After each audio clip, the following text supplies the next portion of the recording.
Hello everyone, this is Pranav Kumar Singh from ISPC centre. Friends, आज हम लोग 17वीं BPSC की प्रारंभिक परीक्षा को ध्यान में रखते हुए कुछ महत्वपूर्ण आधुनिक भारत के इतिहास से संबंधित कुछ महत्वपूर्ण प्रश्नों को डिस्कस करेंगे। इसमें जो प्रश्न शामिल किए गए हैं वो ब्रिटिश सरकार की आर्थिक नीति से संबंधित है। इसके अंतर्गत हम लोग जो पूर्व में प्रश्नों को डिस्कस किए थे वे यूरोपीय कंपनियों का विस्तार से संबंधित था, लेकिन आज हम लोग जो मुख्य रूप से प्रश्न डिस्कस करेंगे वे ब्रिटिश सरकार की आर्थिक नीति का प्रभाव से संबंधित है। तो आइए आज का डिस्कशन हम लोग प्रारंभ करते हैं। देखिए, जो पहला प्रश्न है वह कह रहा है कि निम्नलिखित कथनों पर विचार करें और बताएं कि उपरोक्त में से कौन से जो कथन है वे सही है। पहला नंबर स्टेटमेंट है, रैयतवाड़ी भू राजस्व व्यवस्था में छोटे कृषकों के साथ बंदोबस्त किया जाता था, बिल्कुल सही है। दूसरा कि कृषकों को भूमि पर सभी प्रकार के अधिकार उपलब्ध थे बशर्ते कि वो एक निश्चित राजस्व का भुगतान करें जो कि राज्य के लिए ग्राम प्रमुख द्वारा एकत्र किया जाता था। देखिए, यदि दूसरा नंबर स्टेटमेंट की बात करते हैं तो जो दूसरा नंबर स्टेटमेंट है वह गलत है। तीसरा कह रहा है कि बंदोबस्त किया जाने वाला राजस्व तथा उनका निश्चित समय के लिए नवीकरण किया जाता था एवं जिस दौरान रैयत को भूमि से बेदखल नहीं किया जाता था। देखिए, जो तीसरा नंबर स्टेटमेंट है वह भी गलत है, क्योंकि कभी भी रैयतों को भूमि से बेदखल किया जा सकता था। तो इसके आधार पर जो हमारा आंसर निकल कर आ रहा है वह है ऑप्शन नंबर ए, अर्थात केवल और केवल पहला नंबर जो स्टेटमेंट है वह सही है। नेक्स्ट प्रश्न है, ताराशंकर बंदोपाध्याय के उपन्यास गण देवता में निम्न में से किस एक प्रथा का पतन के बारे में प्रदर्शित किया गया है। यदि ताराशंकर बंदोपाध्याय के उपन्यास की बात करते हैं गण देवता में जजमानी व्यवस्था की चर्चा की गई है, तो इस प्रश्न का आंसर हो जाएगा ऑप्शन नंबर सी, अर्थात जजमानी व्यवस्था। नेक्स्ट प्रश्न है, नील विद्रोह के संबंध में निम्नलिखित कथनों पर विचार करें और बताएं कि उपरोक्त कथनों में से कौन से जो कथन है वे सही है। पहला, हिंदू एवं मुस्लिमों ने किसानों में पूर्ण एकता विद्यमान थी, बिल्कुल सही है। दूसरा, विद्रोही रैयत का एक प्रमुख नेता हेमचंद्र था। देखिए, दूसरा नंबर जो स्टेटमेंट है वह गलत है, क्योंकि इस नील विद्रोह का जो प्रमुख नेता थे वे दिगंबर विश्वास थे।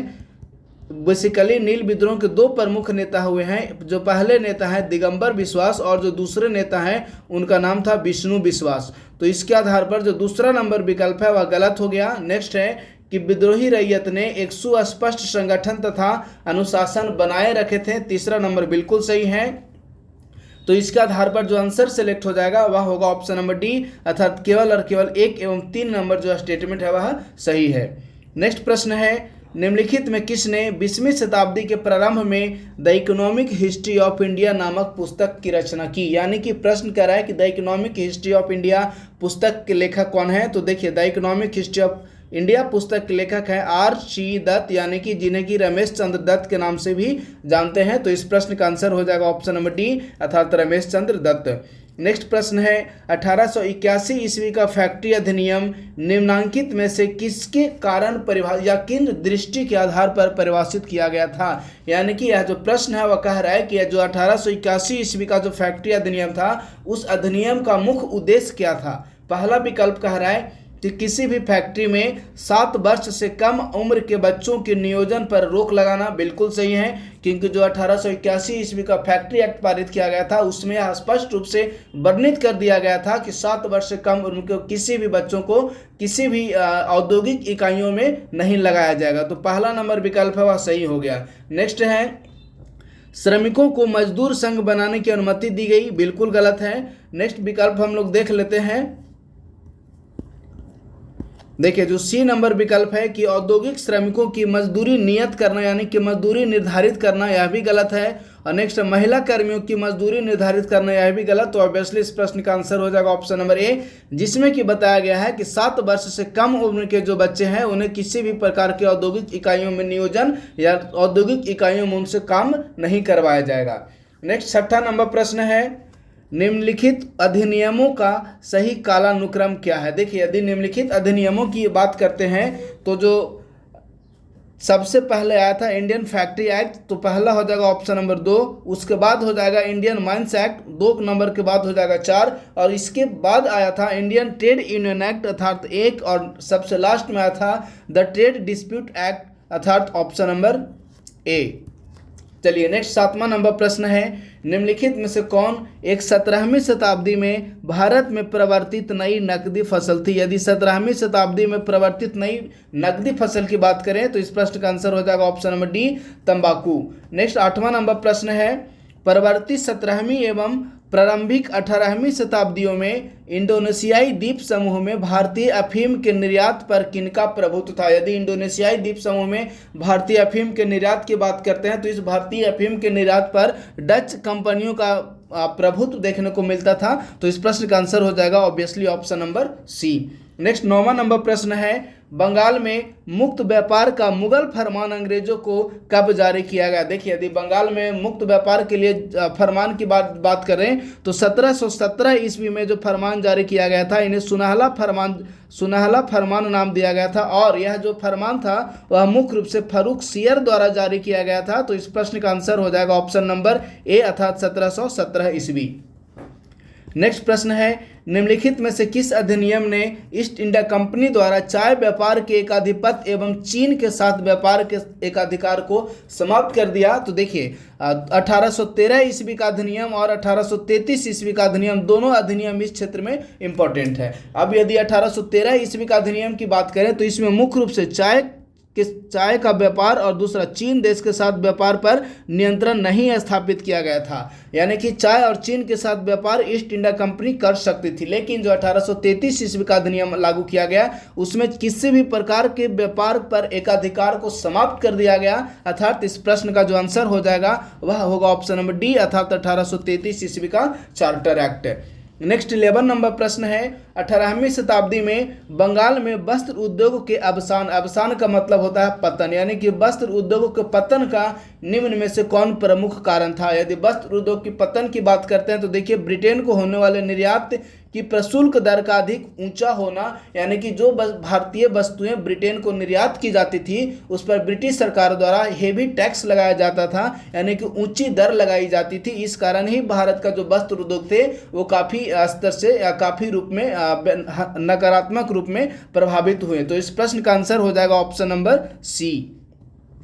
नेक्स्ट 12 नंबर प्रश्न है, निम्नलिखित वक्तव्यों में से कौन सा कथन सही है। पहला कह रहा है कि कॉर्नवालिस द्वारा 1793 ईस्वी में परिणामित बंगाल के अस्थायी बंदोबस्त ने अभिजात जमींदारों के एक वर्ग को जमीन में स्वामित्व अधिकार प्रदान किए। देखिए जो पहला नंबर विकल्प है वह बिल्कुल सही है।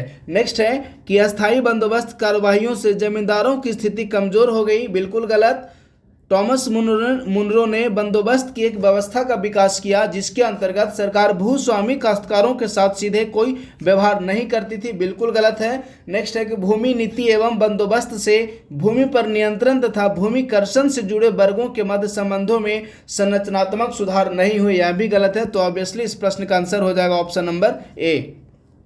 नेक्स्ट 13 नंबर प्रश्न है, नीचे देखिए प्रश्न कह रहा है कि नीचे 4 उद्योग दिए हुए हैं और इन उद्योगों को आधार पर हमें व्यक्त करना है कि निम्न में से उद्योगों का विकास का क्रम कौन सा है। उद्योगों का विकास का क्रम हमें इस प्रश्न के आंसर में सेलेक्ट करना है। तो देखिए यदि हम लोग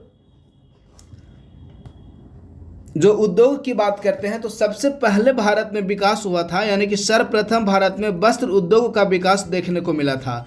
वस्त्र उद्योग के बाद भारत में दूसरे स्तर पर जूट उद्योग का विकास देखने को मिला है और जूट उद्योग के उपरांत भारत में तृतीय स्तर पर लौह एवं इस्पात उद्योग का विकास देखने को मिला है और सबसे अंत में भारत में चौथे स्तर पर चीनी उद्योग का विकास देखने को मिला है। तो इसके आधार पर हमारा आंसर निकल कर आ रहा है ऑप्शन नंबर बी अर्थात तो वस्त्र उद्योग, जूट उद्योग, लौह एवं इस्पात उद्योग और सबसे अंत में चीनी उद्योग।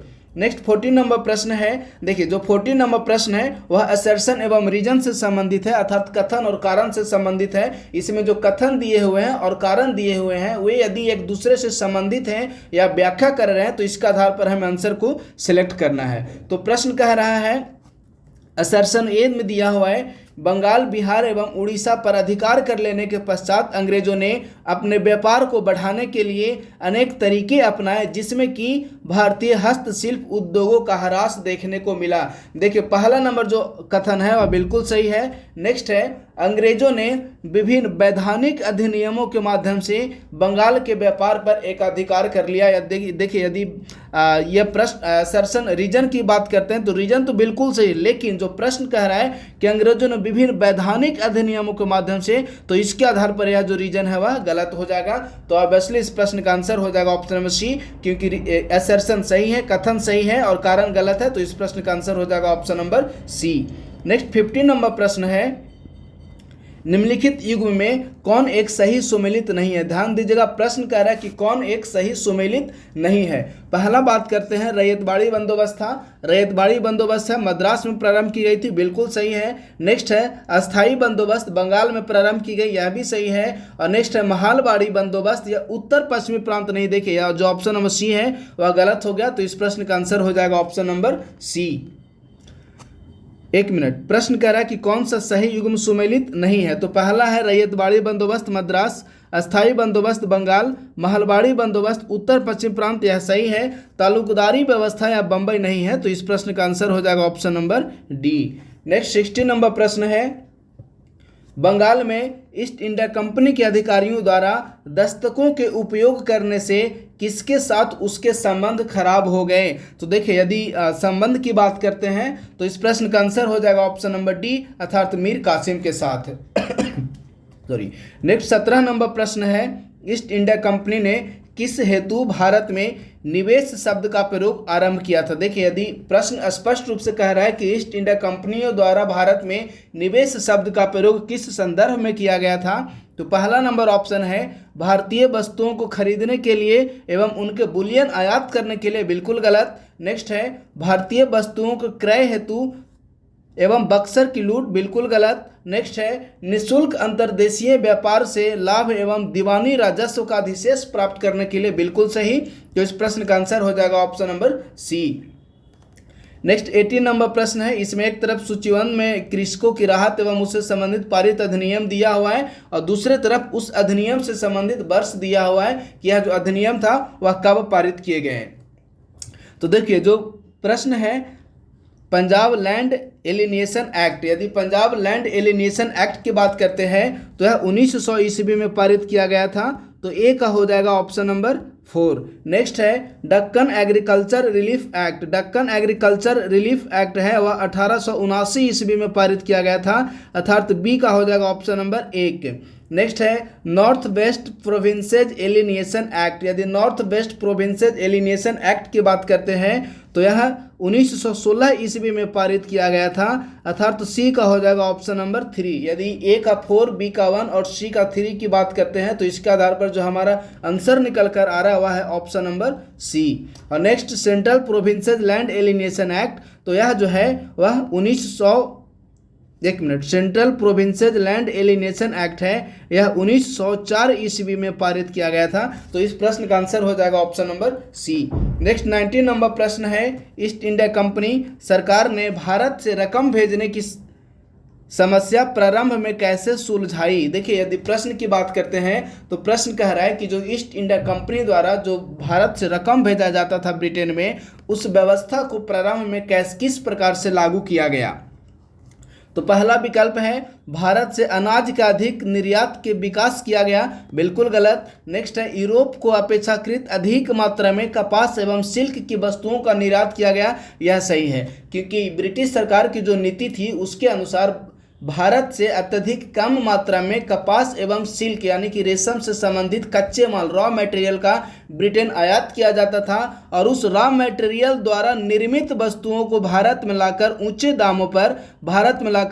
दामों पर उसे बेचा जाता था और इस ऊंचे दामों के कारण जो ब्रिटिश सरकार थी वह मुनाफे में रहती थी। तो इस प्रश्न का जो आंसर हो जाएगा वह होगा option number B. Next 20 number प्रश्न है, उत्तर 17वीं शताब्दी में कृषि संकट के लिए निम्नलिखित में से कौन से कारक हैं वे जिम्मेदार थे? पहला, जागीर व्यवस्था की अंतर्निहित दुर्बलताएं, बिल्कुल सही। नेक्स्ट है मौद्रिक उतार चढ़ाव, यह भी सही है। और नेक्स्ट है प्राकृतिक विपदाएं, यह भी सही है। और नेक्स्ट है प्रशासनिक विफलता। देखिए यदि ऑप्शन नंबर 4 की बात करते हैं प्रशासनिक विफलता, तो जो प्रशासनिक विफलता है वह कृषि संकट के लिए न्यूनतम मात्रा पर ही जिम्मेवार थे। तो इस प्रश्न का आंसर हो जाएगा ऑप्शन नंबर सी, अर्थात 1, 2 एवं 3 नंबर जो विकल्प है वे सही है। नेक्स्ट 21 नंबर प्रश्न है 17वीं शताब्दी में भारत और क्यूबा के बीच के व्यापार पर निम्न में से किन देशों का प्रभुत्व था? तो देखिए यदि भारत और क्यूबा के बीच व्यापार की बात करते हैं तो मुख्य रूप से डचों का उस समय प्रभुत्व देखने को मिलता था। तो इस प्रश्न का आंसर हो जाएगा ऑप्शन नंबर बी, अर्थात डच। 22 नंबर प्रश्न है अस्थायी बंदोबस्त के अधीन जमा किए गए भू राजस्व में जमींदारी का अंश कितना था? तो जमींदारी का अंश 1/11 था। तो ऑब्वियसली इस प्रश्न का आंसर हो जाएगा option number C. Next 23 number प्रश्न है विदेशी पूंजीवादी भारतीय उद्योग की ओर विभिन्न कारणों से आकृष्ट हुए थे। तो बताइए कि निम्न में से कौन उनमें से एक प्रमुख कारण नहीं थे? पहला नंबर विकल्प है चूंकि भारत में श्रम बल बहुत सस्ता था, बिल्कुल सही है। दूसरा है कच्चा माल बहुत आसानी से और कम दामों में भारत में उपलब्ध थे, यह भी सही है। नेक्स्ट है भारतीय पूंजीपति वर्ग काफ़ी विकसित था। देखिए यदि भारत में ब्रिटिश समय के दौरान की बात करते हैं तो उस समय भारत में पूंजीपति वर्ग काफ़ी विकसित नहीं थे। तो ऑब्वियसली इस प्रश्न का जो आंसर हो जाएगा वह होगा option number C. Next 24 number प्रश्न है निम्नलिखित कथनों पर विचार करें और बताएं कि उपरोक्त में से कौन सा जो कथन है वे सही है। तो पहले हम लोग स्टेटमेंट देख लेते हैं, 1 मिनट। 24 नंबर का सबसे पहले हम लोग विकल्प देख लेते हैं कि विकल्प क्या क्या है। तो देखिए पहला नंबर विकल्प है 1757 और 1857 के मध्य उतार चढ़ाव देखने को मिले जो कि महत्वपूर्ण आर्थिक विकास कलकत्ता और गंगा नदी तंत्र के माध्यम से महानगरीय अर्थव्यवस्था से जुड़ने के परिणाम स्वरूप हुआ जो नगरों के विकास में परिलक्षित हुआ। तो पहला नंबर जो विकल्प है वो कह रहा है कि 1757 और 1857 के मध्य उत्तर भारत में काफ़ी ज़्यादा विभिन्नताएं देखने को मिली जो कि महत्वपूर्ण आर्थिक विकास कलकत्ता एवं गंगा नदी तंत्र के माध्यम से महानगरीय अर्थव्यवस्था से जुड़ने के परिणाम स्वरूप हुआ और इसके कारण नगरों के विकास देखने को मिला। पहला नंबर जो विकल्प है बिल्कुल सही है। दूसरा कह रहा है भारतीय राज दरबारों के लुप्त होने से सुख साधन वस्तु व्यापार से जुड़े दस्तकारों के रोजगार के अवसरों में ह्रास हुआ, यद्यपि इनका पूरी अर्थव्यवस्था पर बहुत कम प्रभाव पड़ा, यह भी सही है। और जो तीसरा नंबर विकल्प है उसे हम लोग देख लेते हैं। तो तीसरा नंबर विकल्प कह रहा है कि पंजाब, कश्मीर और राजस्थान में गंगा घाटी की अपेक्षा परिवर्तन की गति धीमी और कम नाटकीय थी, जैसा कि नगरों के बहुत कम विकास से व्यक्त होता है। तो देखिए जो तीसरा नंबर विकल्प है वह भी सही है। तो ऑब्वियसली इस प्रश्न का जो आंसर हो जाएगा वह होगा ऑप्शन नंबर डी, 1, 2 एवं 3 तीनों नंबर जो विकल्प है वे सही हैं। नेक्स्ट 25 नंबर प्रश्न है British East India Company Bengal में जमीन। देखिए प्रश्न कह रहा है कि British East India Company Bengal में जमींदार हो गई थी। तो क्यों? तो प्रश्न कह रहा है कि भारत में जो ब्रिटिश ईस्ट इंडिया कंपनी थी वह बंगाल में जमींदारी व्यवस्था को निम्न में से किसके कारण लागू की थी। यानी कि यह भी प्रश्न का आप समझ सकते हैं इसे कि जो ब्रिटिश ईस्ट इंडिया कंपनी थी और बंगाल में जमींदारी व्यवस्था को निम्न में से किस कारण लागू की थी। तो पहला है विकल्प गोविंदपुर, सूतानाती और कोलकाती ग्रामों के लगान की लेनदारी के बाद। देखिए जो बेसिकली कलकत्ता का जब निर्माण किया गया था तो इन्हीं 3 गांवों को मिलाकर कलकत्ता का निर्माण किया गया था, जिसमें एक था गोविंदपुर, दूसरा था सूतानाती और तीसरा था कोलकाता। यानी कि 3 ग्राम गोविंदपुर, सूतानाती और कोलकाता को मिलाकर कलकत्ता का निर्माण किया गया था। तो यही प्रश्न कह रहा है कि ब्रिटिश ईस्ट इंडिया कंपनी है वह बंगाल में जमींदार क्यों बन गई थी। तो इसका प्रमुख कारण यही था कि गोविंदपुर, सूतानाती और कोलकाता 3 गांवों को मिलाकर इनकी जो लगान की लेनदारी थी वह ब्रिटिश सरकार के पास आ गई थी। तो इस प्रश्न का आंसर हो जाएगा वह होगा ऑप्शन नंबर ए।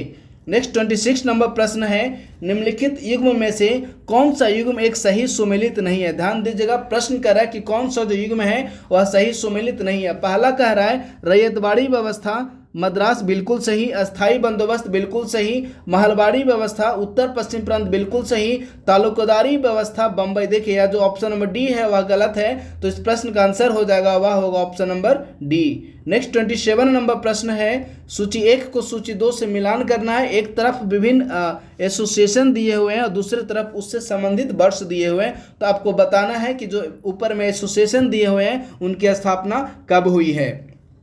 पहला कह रहा है the Indian jute mills association. देखिए the Indian jute mills association की स्थापना 1884 ईस्वी में हुई है, यानी कि ए का हो जाएगा ऑप्शन नंबर 2। नेक्स्ट है the Victoria jubilee technical institute. यदि the Victoria jubilee technical institute की बात करते हैं तो इसकी स्थापना 1888 ईस्वी में हुई है, यानी कि बी का हो जाएगा ऑप्शन नंबर 3। नेक्स्ट है the Tata iron and steel company. देखिए यदि Tata iron and steel company की बात करें तो इसे 1907 ईस्वी में जमशेदजी टाटा द्वारा स्थापित किया गया था, तो सी का हो जाएगा ऑप्शन नंबर 4। नेक्स्ट है द इंडियन इंडस्ट्रियल कमीशन। यदि इंडियन इंडस्ट्रियल कमीशन की बात करते हैं तो 1918 ईस्वी में आया था, तो इस प्रश्न ऑप्शन नंबर डी का हो जाएगा 1। तो इसके आधार पर यदि हम आंसर को सिलेक्ट करते हैं तो ऑप्शन नंबर सी इस प्रश्न का सही आंसर है। नेक्स्ट 28 नंबर प्रश्न है, निम्नलिखित संस्थाओं पर विचार करें और उनकी स्थापना का सही कालानुक्रम को बताना है। तो देखिए यदि इस प्रश्न में हम लोग स्थापना के अनुसार सबसे पहले व्यवस्थित करते हैं तो the Indian currency commission Bharat में सबसे पहले आया था, अर्थात सबसे पहले हो जाएगा 1। इसके बाद the royal commission on Indian finance and currency 1 के बाद हो जाएगा 2, बिल्कुल सही है। नेक्स्ट है the Imperial Bank of India 3, इसके बाद है the Reserve Bank of India 4, यानी कि इस प्रश्न का आंसर हो जाएगा option number B. Next 29 number प्रश्न की तरफ मूव करते हैं। देखिए जो 29 नंबर प्रश्न है वह कह रहा है कि निम्नलिखित विशेषताओं पर विचार करें और ऊपर में जो कथन दिए हुए हैं उसमें से सिलेक्ट करके बताएं कि कौन सी व्यवस्था बंगाल के द्वैध शासन प्रबंध की विशेषताएं थी। यदि बंगाल में द्वैध शासन प्रबंध की विशेषताओं की बात करते हैं तो जो पहला नंबर विकल्प है आर्थिक समृद्धि देखने को मिली, बिल्कुल गलत है। बंगाल में जो द्वैध शासन लागू की गई थी उससे आर्थिक समृद्धि नहीं बल्कि आर्थिक व्यवस्था नकारात्मक रूप से प्रभावित हुई थी, तो पहला नंबर जो विकल्प है वह गलत हो जाएगा। दूसरा कह रहा है अंग्रेजों के पास बंगाल के दीवानी अधिकार थे, बिल्कुल दीवानी अधिकार थे, तो दूसरा नंबर विकल्प सही हो गया। नेक्स्ट है अकाल की लंबी अवधि देखने को मिली, यह भी सही है।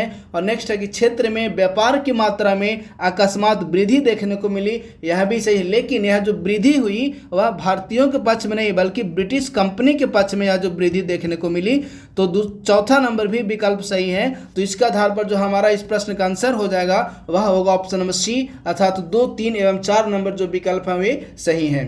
नेक्स्ट 30 नंबर प्रश्न है कि अखिल भारतीय ट्रेड यूनियन कांग्रेस के प्रथम अध्यक्ष कौन थे। बहुत ही आसान प्रश्न है। अखिल भारतीय ट्रेड यूनियन कांग्रेस के प्रथम अध्यक्ष लाला लाजपत राय थे, तो इस प्रश्न का आंसर हो जाएगा ऑप्शन नंबर बी।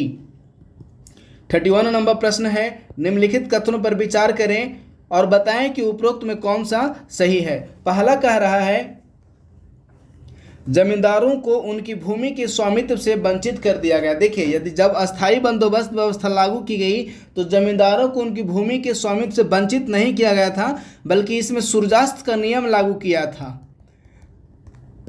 तो यह जो सूर्यास्त का नियम है इसके अंतर्गत यह प्रावधान किया गया था। जैसे सपोज हम लोग एक उदाहरण से बात करते हैं, यदि एक कोई जमींदार है, इस जमींदार के लिए ब्रिटिश सरकार ने यह नियम फिक्स कर दिया है कि उसे 28 अप्रैल के शाम 5 बजे तक उसे एट एनी रेट जमींदार को जमींदारी जो टैक्स है उसे जमा कर देना है कंपनी के पास, और यदि शाम 5 PM के बाद वह टैक्स को जमा करता है तो इसके आधार पर उसकी जमींदारी जो थी वह समाप्त कर दी जाएगी। तो इसे ही नाम दिया गया था सूर्यास्त का नियम। तो पहला नंबर जो विकल्प है वह गलत हो गया।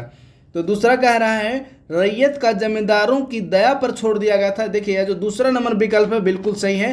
तीसरा कंपनी के लिए अब अस्थाई आय सुनिश्चित हो गई थी, यह भी सही है, क्योंकि देखिए जो अस्थाई बंदोबस्त व्यवस्था लागू किया गया था इसका मुख्य उद्देश्य ही यही था कि कंपनी की आय में निरंतर वृद्धि करना। और चौथा नंबर है जमींदारों को ईस्ट इंडिया कंपनी का समर्थक बनाया गया, यह भी सही है। तो इस प्रश्न का आंसर हो जाएगा ऑप्शन नंबर बी, अर्थात 2, 3 एवं 4 नंबर जो स्टेटमेंट है वे सही है। नेक्स्ट 32 नंबर प्रश्न है निम्नलिखित में से कौन एक स्वतंत्रता उपरांत भारत में भूमि सुधार के संदर्भ में सही कथन नहीं है? पहला कह रहा है जोत की अधिकतम सीमा का निर्धारण कर दिया गया, बिल्कुल सही। भूमि को जोतने वाले को कृषक के अधिकार प्रदान किया गया, यह भी सही है। भूमि की चकबंदी की गई, यह भी सही है। डी है बेनामी हस्तांतरण पर प्रतिबंध लगाया गया। देखिए प्रश्न करा कि संदर्भ में सही नहीं है, यानी कि गलत है, तो इस प्रश्न का आंसर हो जाएगा option number D. Next 33 number प्रश्न है निम्नलिखित में से कौन बंबई योजना की संरचना से संबंधित नहीं है? यदि बंबई योजना की संरचना से संबंधित नहीं है की बात करें तो देखिए जो भोला भाई देसाई हैं वो बंबई योजना से संबंधित नहीं है, यानी कि जो बॉम्बे प्लान लाया गया था उद्योगपतियों द्वारा, जो बॉम्बे प्लान लाया गया था उससे संबंधित नहीं है भोला भाई देसाई। तो इस प्रश्न का आंसर हो जाएगा ऑप्शन नंबर सी अर्थात भोला भाई देसाई। नेक्स्ट 34 नंबर प्रश्न है भारत में 19वीं शताब्दी के प्रथम चतुर्थांश में पड़ने वाले 5 दुर्भिक्षों का कारण था। पहला कह रहा है भारतीय उद्योग धंधों में ह्रास। देखिए भारतीय उद्योग धंधों में ह्रास भी एक प्रमुख कारण था, तो पहला नंबर जो विकल्प है वो सही है। नेक्स्ट हम लोग विकल्प की बात करते हैं तो जो दूसरा नंबर विकल्प है कृषि मजदूरों में गतिहीन था। देखिए दूसरा नंबर विकल्प प्रभावी कारण नहीं माना जा सकता। तीसरा है मानसून की विफलता, यह भी नहीं है। नेक्स्ट है तैयार माल का आयात। देखिए जो पहला नंबर और चौथा नंबर जो विकल्प है वो सही है, तो ऑब्वियसली इस प्रश्न का आंसर हो जाएगा option number B. Next 35 number प्रश्न है 19वीं शताब्दी में जनसंख्या में बढ़ोतरी के परिणाम स्वरूप भूमि पर अत्यधिक जनसंख्या दबाव पड़ने लगा था, क्यों?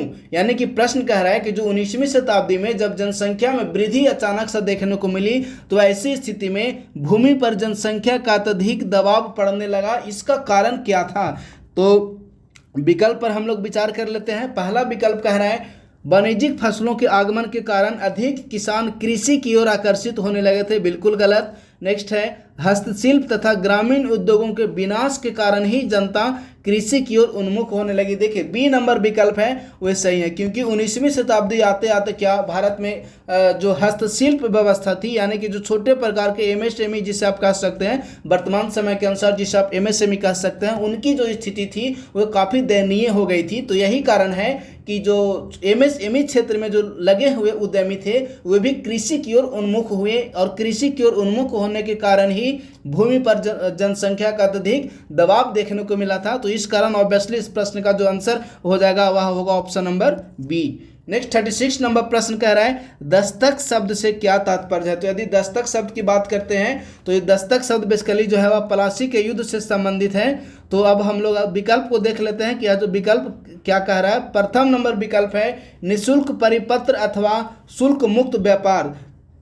तो पहला नंबर जो विकल्प है कि दस्तक का शब्द से क्या तात्पर्य है, पहला नंबर विकल्प कह रहा है निःशुल्क परिपत्र अथवा शुल्क मुक्त व्यापार। तो देखिए जो शुल्क मुक्त व्यापार के लिए ही बंगाल के शासक द्वारा ब्रिटिश कंपनी के लिए एक फरमान जारी किया गया था जिसे दस्तक का नाम दिया गया था, और इसी दस्तक के उल्लंघन के कारण ही प्लासी का युद्ध भी हमें देखने को, प्लासी का युद्ध का भी एक कहीं ना कहीं प्रमुख कारण रहता है। ब्रिटिश कंपनियों द्वारा बंगाल के शासक द्वारा जो दस्तक प्रदान किया गया था उसका वायलेशन यानी कि उसके नियमों का उल्लंघन करना। तो ऑब्वियसली इस प्रश्न का आंसर हो जाएगा option number A. Next 37 number प्रश्न है निम्न में से कौन से युद्ध के साथ ही अंग्रेजी आधिपत्य को फ्रांस की चुनौती समाप्त हो गई? यदि अंग्रेजी आधिपत्य को फ्रांस की चुनौती की बात करते हैं तो ऑब्वियसली इस प्रश्न का आंसर हो जाएगा ऑप्शन नंबर ए अर्थात बांडियाबास का युद्ध। अब प्रश्न उत्पन्न होता है कि बांडियाबास का जो युद्ध था वह कब हुआ था? तो बांडियाबास का युद्ध भारत में 1760 ईस्वी में ब्रिटिश सरकार यानी कि एक तरफ अंग्रेज थी और दूसरी तरफ फ्रांसीसी सरकार के मध्य बांडियाबास का युद्ध 1760 ईस्वी में लड़ा गया था, और इस युद्ध में फ्रांसीसियों की पराजय हो गई थी और ब्रिटिश सरकार की विजय हुई थी। लेकिन इससे संबंधित एक महत्वपूर्ण फैक्ट यह है कि बांडियाबास के युद्ध में जो फ्रेंच सरकार थी फ्रेंच सेना थी उसका नेतृत्व कर रहा था कैप्टन लाली। और आप लोग जानकर आश्चर्य होंगे कि बांडियाबास के युद्ध में फ्रांस सरकार की जब पराजित हो गई थी तो उसके उपरांत कैप्टन लाली को फ्रांस में वापस जाने के उपरांत इसे मृत्युदंड की सजा दी गई।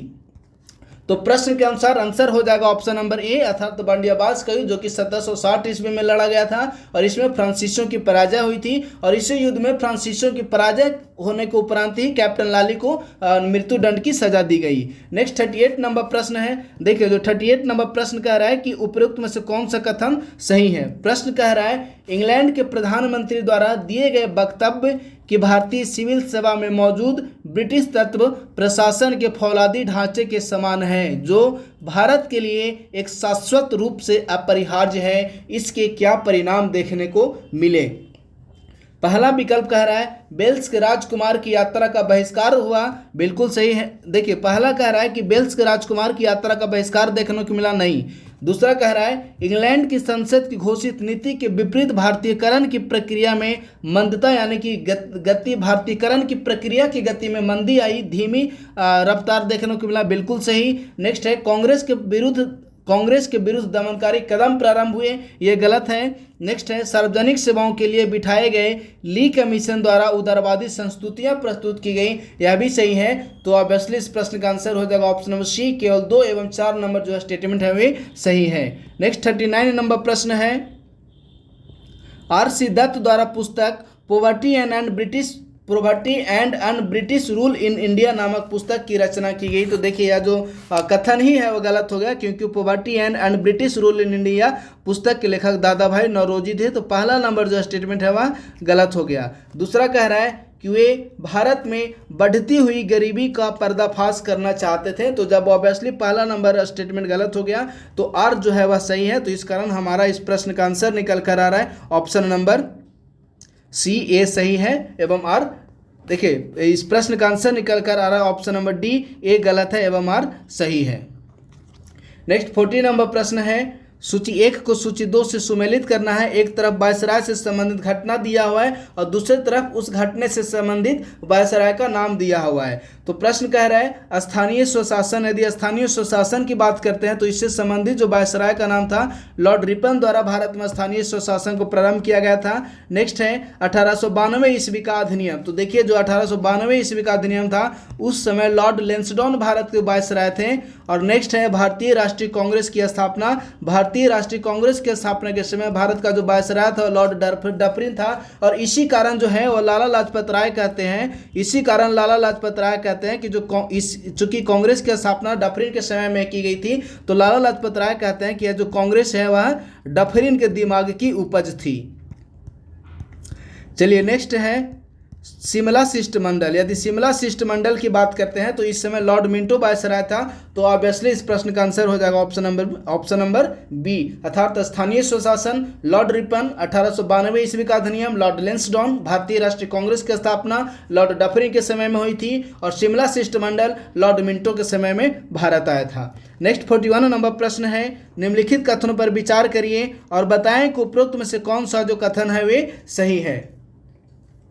पहला कह रहा है प्रश्न है भारतीय कृषि पर अंग्रेजी साम्राज्यवादी नीतियों का क्या प्रभाव पड़ा। यदि भारतीय कृषि पर अंग्रेजी साम्राज्यवादी नीतियों का प्रभाव की बात करें तो पहला नंबर विकल्प है एक नई बाजार अर्थव्यवस्था का निर्माण देखने को मिला, बिल्कुल सही है। दूसरा भूस्वामियों एवं कृषि रैयत जोतने वाले कृषकों के बीच ध्रुवीकरण की स्थिति देखने को मिली, यह भी सही है। नेक्स्ट है भूमि विहीन मजदूरों की संख्या में वृद्धि हुई, बिल्कुल सही। नेक्स्ट है ग्रामीण शिल्पकारों में बेरोजगारी की स्थिति देखने को मिली, यह भी सही है। तो इस प्रश्न का आंसर हो जाएगा ऑप्शन नंबर डी अर्थात 1, 2, 3 एवं 4 चारों जो कथन है वे सही है। नेक्स्ट 42 नंबर प्रश्न है सूची 1 को सूची 2 से सुमेलित करना है। एक तरफ विभिन्न अधिनियम दिया हुआ है, दूसरी तरफ उस अधिनियम से संबंधित वर्ष दिया हुआ है। तो देखिए यदि 1921 ईस्वी की बात करते हैं तो 1921 ईस्वी में अवध किराया अधिनियम जो है वह 1921 ईस्वी में पारित हुआ था। अब इसके बाद यदि हम लोग बात कर लेते हैं 1926 ईस्वी, तो आगरा काश्तकारी अधिनियम जो है वह 1926 ईस्वी में पारित हुआ था। और नेक्स्ट है 1938 ईस्वी। 1938 ईस्वी में बम्बई लघु संपत्ति धारक अधिनियम 1938 ईस्वी में पारित किया गया था। और नेक्स्ट 1939 ईस्वी यानी कि यूपी काश्तकारी अधिनियम जो है वह 1939 ईस्वी में पारित किया गया था। तो इसका आधार पर हमारा आंसर निकल कर आ रहा है ऑप्शन नंबर बी अर्थात 3, 4, 1, 2। नेक्स्ट 43 नंबर प्रश्न है ब्रिटिश राज्यकाल में महाजन वर्ग के विकास का प्रमुख कारण क्या था। यानी कि प्रश्न कर रहा है कि ब्रिटिश कंपनी के शासनकाल में भारत में जो महाजन यानी कि जमींदार वर्ग, महाजन यानी कि साहूकार वर्ग की जो उत्पत्ति हुई थी उसके प्रमुख कारण क्या थे। तो यदि साहूकार वर्ग की उत्पत्ति की बात करते हैं तो पहला नंबर विकल्प है प्राकृतिक आपदाओं के कारण फसल की बर्बादी हुई, बिल्कुल गलत। नेक्स्ट है लोगों का खर्चीला स्वभाव हो गया था, बिल्कुल गलत। नेक्स्ट है किसानों से अधिक भू राजस्व की मांग की गई। देखिए जब ब्रिटिश कंपनियों द्वारा किसान से भू राजस्व की मांग की जाती थी और ऐसी स्थिति में जब जो कृषक वर्ग है वो भू राजस्व चुका पाने में असमर्थ होते थे तो वे लोग जो थे वो साहूकार या महाजन वर्ग से कर्ज लेते थे, कर्ज या ऋण लेते थे। यही कारण है कि ब्रिटिश शासनकाल में महाजन वर्ग का काफ़ी विकास देखने को मिला। तो ऑब्वियसली इस प्रश्न का आंसर हो जाएगा option number C.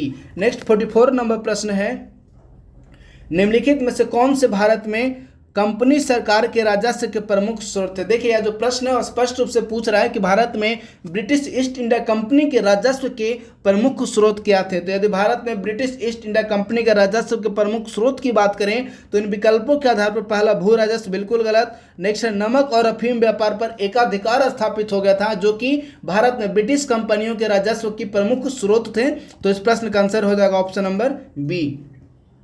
Next 45 number प्रश्न है 1858 ईस्वी से भारत में वित्तीय प्रशासन का सर्वोपरि नियंत्रण निम्नांकित में से किसमें नहीं था। यदि 1858 ईस्वी के बाद भारत में वित्तीय प्रशासन के नियंत्रण की बात करते हैं तो 1858 ईस्वी के बाद से जो भारत में मुख्य रूप से ब्रिटिश पार्लियामेंट यानी कि ब्रिटिश संसद का नियंत्रण स्थापित हो जाता है। तो ऑब्वियसली इस प्रश्न का आंसर हो जाएगा ऑप्शन नंबर सी। नेक्स्ट एवं आज का लास्ट प्रश्न है कि 1857 ईस्वी के विद्रोह के बाद ब्रिटिश द्वारा भारतीय सैनिकों की भर्ती अधिकांशतः निम्न में से किन क्षेत्रों में की जाती थी। तो यदि 1857 ईस्वी के विद्रोह की बात करते हैं तो 1857 ईस्वी के विद्रोह के बाद भारत में मुख्य रूप से जो ब्रिटिश कंपनी में सैनिक शामिल किए जाते थे वो या तो पंजाबी होते थे या फिर सिख होते थे या गोरखा होते थे। तो इसके आधार पर हमारा जो आंसर निकल कर आ रहा है वह है ऑप्शन नंबर सी। तो इस प्रकार से फ्रेंड्स आज का जो सेशन था वो समाप्त हुआ। बहुत बहुत धन्यवाद।